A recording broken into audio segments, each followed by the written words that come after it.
નમસ્કાર મિત્રો, મારી ચેનલમાં તમારું સ્વાગત છે। મિત્રો, રાજ્યમાં આજે સાર્વત્રિક ભારે વરસાદની આગાહી હવામાન વિભાગ દ્વારા કરવામાં આવી છે।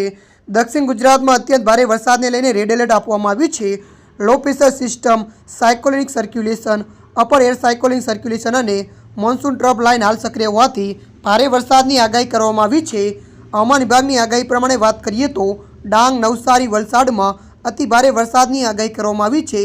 છોટાઉદેપુર, નર્મદા, ભરૂચ, સુરત, તાપી, અમરેલી, ભાવનગરમાં વરસાદનું ઓરેન્જ એલર્ટ આપવામાં આવ્યું છે। બનાસકાંઠા, પાટણ, અરવલ્લી, મહીસાગર, સાબરકાંઠા, ખેડા, પંચમહાલ, દાહોદ, વડોદરા, અમદાવાદ, ગાંધીનગરમાં ભારે વરસાદનું યલો એલર્ટ આપવામાં આવ્યું છે।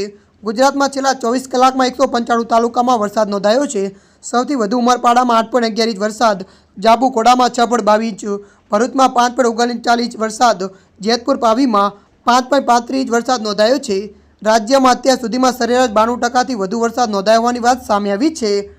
ત્યારે મિત્રો, હાલ માટે આટલું। મળીશું નવી અપડેટ સાથે। જો તમને અમારો વિડીયો પસંદ આવે, લાઇક, શેર અને સબસ્ક્રાઈબ કરી નાખજો।